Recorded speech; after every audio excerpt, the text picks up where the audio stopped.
2 de abril, Malvinas, y más que nunca está fresco y necesario el recuerdo, la memoria y el que las nuevas generaciones también puedan comprender qué sucedió.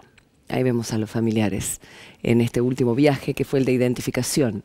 En esta enorme aventura creada por 2 veteranos, Jofre Cardoso, en cuanto al hombre que enterró estos cuerpos que no estaban identificados y que lo hizo con extremo y exquisito cuidado y mucho profesionalismo, y Julio Aro, veterano, que comenzó con su fundación No Me Olvides toda esta aventura, más Gaby Cosifie, periodista, que luego armaron un gran equipo de gente que hace 10 años vienen trabajando para que sucediera lo que finalmente sucedió. Estamos con Luis Font de Brieder, presidente del equipo argentino de antropología forense que han trabajado en las Malvinas para la identificación. ¿Cómo estás, Luis? ¿Qué tal? Buenos días. Bueno, trabajo concluido después de muchos años, ¿verdad?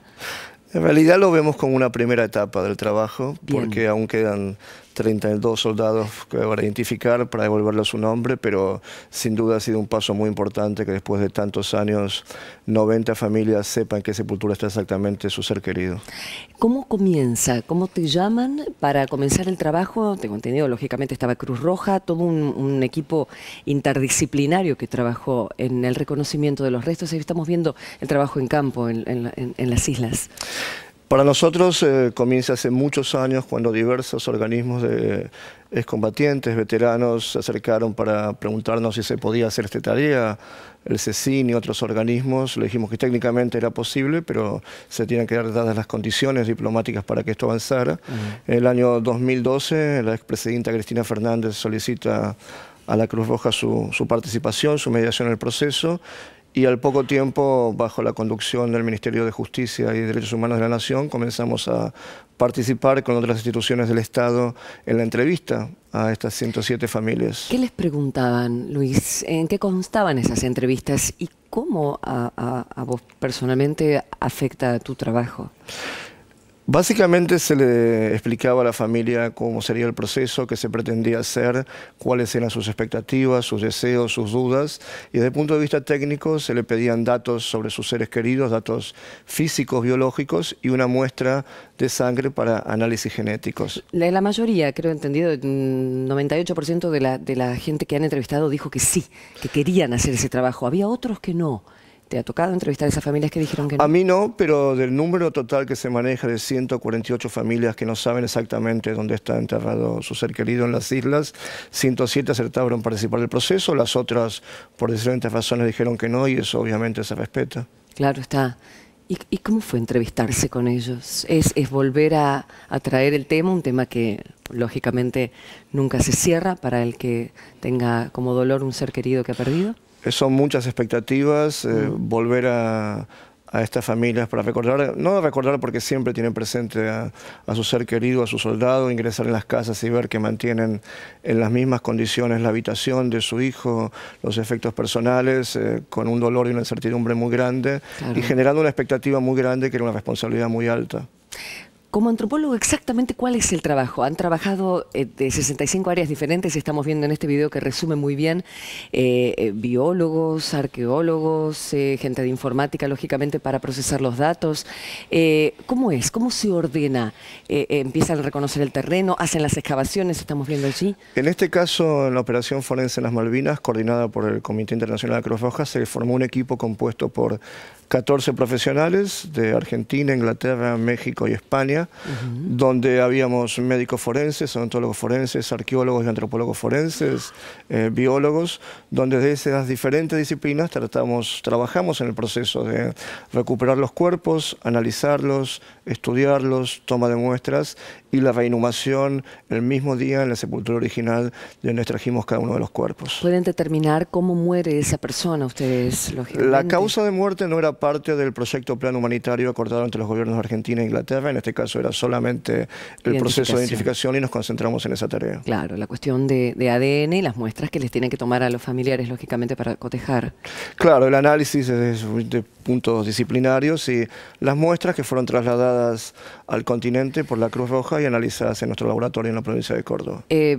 ellos sabemos lo que sintieron cuando vieron las cruces. ¿Qué le pasa a alguien que trabajó para ello y que, bueno, por tu edad has vivido seguramente la guerra siendo chico, adolescente? Sí, tenía la edad, yo soy de la camada del 63, tenía una edad que podría haber ido a la guerra. Mi primera visión era la primera vez que estaba en las islas, me dio una tristeza enorme ver todas esas cruces blancas en la soledad de ese lugar inhóspito y difícil, mucha tristeza, pero al mismo tiempo ser consciente de estar en un proceso que por lo menos a un grupo de familiares le iba a poder devolver un poco de paz.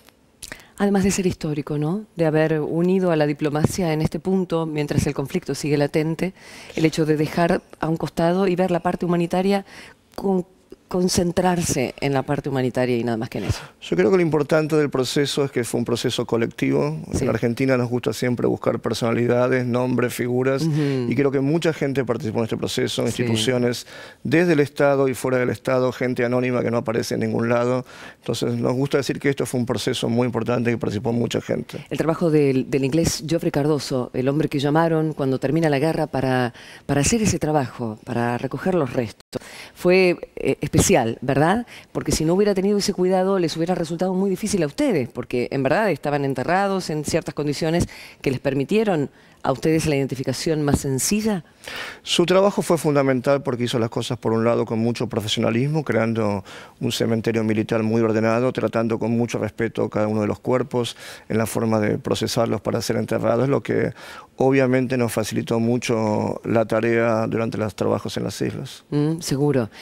Cuentan también que cada vez que lo llamaban los ingenieros que estaban desactivando minas también en esa época, cuando llamaban y decían hay un cuerpo, el que había elegido cuidadosamente la funeraria en el Reino Unido para que retiraran sus cuerpos, iba con su trompeta, la hacía sonar, hacía un responso, rezaba, retiraba el cuerpo con mucho cuidado. Lo que sigue ahora entonces, ¿ustedes se van a encargar de lo que falta también? ¿Cómo son los planes para un futuro, para que todos estén identificados, lo que los familiares quieren? Esta tarea está a cargo de la Secretaría de Derechos Humanos de la Nación, que cumple una tarea excelente en todo el proceso. Nosotros seguimos prestando asistencia técnica. Sí somos claros que todavía quedan 33 cuerpos por identificar. No debemos olvidarlos que 9 de las 107 familias que participan en el proceso pudimos decirles que su ser querido no está entre estos 122 cuerpos. Claro. En algún lado tiene que estar. Creo que también es otra asignatura pendiente del Estado argentino, específicamente el Ministerio de Defensa, que tiene que abrir esos documentos y ayudar en las investigaciones, cosa que no he hecho hasta este momento. Bien. Por eso decimos que esto es una fase muy importante, pero que la tarea tiene que continuar por todas esas familias que quieren saber y aún no saben. Luis, gracias por tu trabajo y esperemos que siga teniendo buenos frutos, ¿sí? Gracias por la invitación. Muy amable.